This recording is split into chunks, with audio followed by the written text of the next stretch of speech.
is that you should all think about it for yourself. Don't think about what somebody else has told you. Don't think about what you were taught at Sunday school or what your teacher tells you or anything like that. Think about the matter for yourself and come to your own decision. I want to hear serious arguments.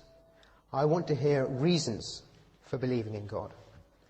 I honestly believe, and I honestly believe this could be said of most of you today, that if I actually heard good reasons for believing in God's existence, then I would change my mind about it. And if I didn't hear good reasons, then I wouldn't. And if what Dr. Craig says is true, then I'm going to change my life. And what that means is that I need to hear serious arguments. This is not an academic word game. This is not just fun.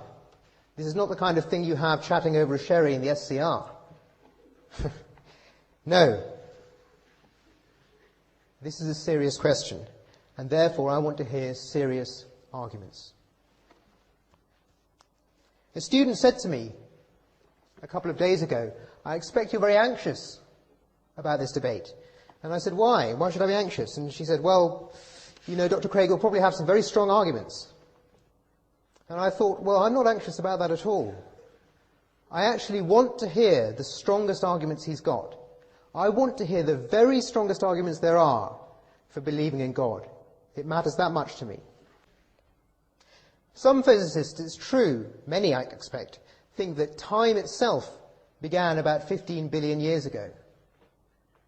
Does that mean that there was some time before the universe began, when the cause of the universe, this person, was hanging around waiting to bring it about? No, it doesn't. All that it means is that at every time the universe existed, and there was no time before the universe existed. There was no time in which God could have acted. But let's suppose he's right about that. He's not, but let's suppose that he is. Does this mean that this being, or this cause of the universe, was a person? No, of course it doesn't. Dr. Craig gives two arguments for thinking it was a person. The first one is that it can't be physical, and the only non-physical things he knows of are abstract objects in human minds. It can't be an abstract object, therefore it was a human mind.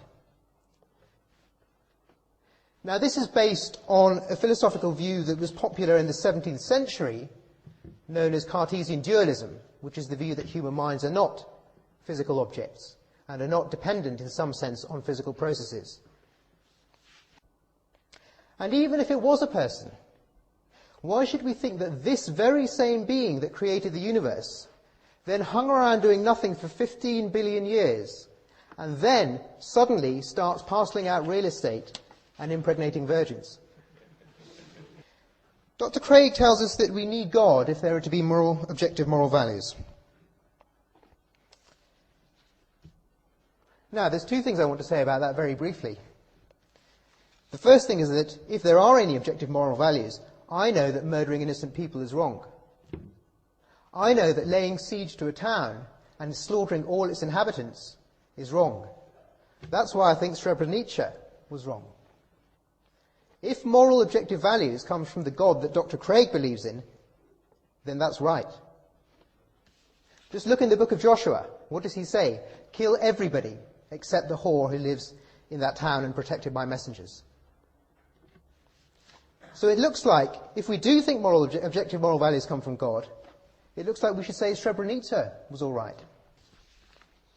In any case, what reason is there for thinking there are objective moral values? There must be a good argument for this. After all, there are no objective aesthetic values, quite plausibly, so Dr. Craig must give us an argument for saying there are objective moral ones. What is the argument? Well, it was striking, so I wrote it down.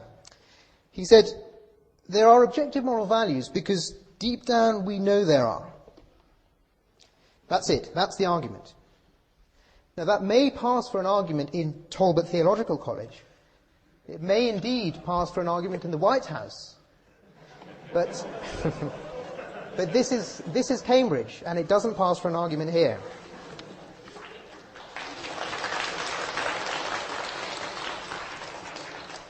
Next we have the resurrection. Oh yes. Now, this is a really extraordinary claim. We're told that we have huge amounts of evidence for saying that Jesus was raised from the dead and taken up into heaven.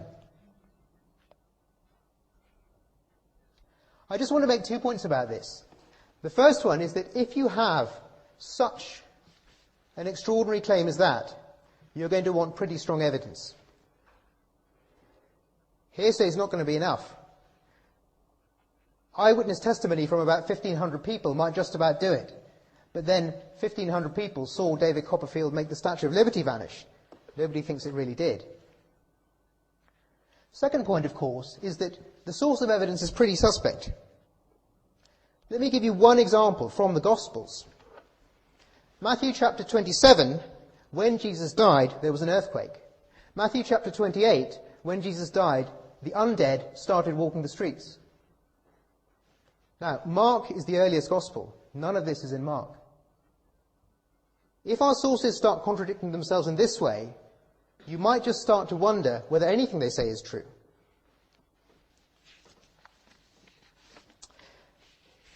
Now, the last argument Dr. Craig gives, he actually admits is not an argument at all.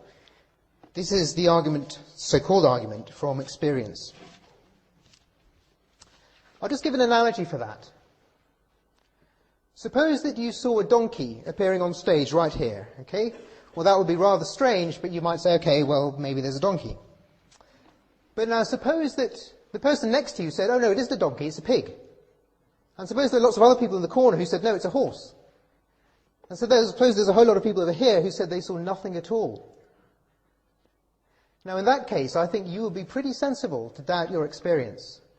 You would be pretty sensible to think, well actually, maybe I'm wrong. Maybe I'm not really seeing a donkey.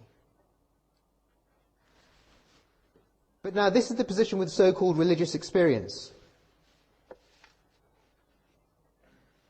With religious experience, you have a large number of groups of people, all of whom claim to have experience, and all of whom claim to have experience of different truths. Surely the right thing to say then is, maybe it's not a donkey. Maybe I'm wrong. Maybe I should see an optician. This is not what Dr. Craig is saying. Dr. Craig is saying it's definitely a donkey. He says that there are some things that are gratuitously harmful. There are some things that did harm and never did anyone any good at all. A favourite example of people, and one that I'm going to use, is the First World War. In the First World War, millions of young men, younger than me, younger than most of you, died agonizing deaths from poison gas. I was unlucky enough once to breathe chlorine for a few seconds, and it was literally, it was a gut-wrenching experience. It was horrible. I can't begin to imagine what it must have been like to die from being gassed. Now, if God's benevolent, couldn't he have made their suffering just a little bit less? And if he's so powerful, couldn't he have made their suffering just a little bit less without making anybody else suffer in recompense? Well, he didn't. So either he couldn't or he wouldn't. If he couldn't, he's impotent, or at least not as powerful as the God Christians believe in. If he wouldn't, he's either stupid or wicked. It seems to me that any reasonable view of the history of the world would give us far better reason for thinking that Satan is in charge around these parts, not Jehovah. Moral objectivity.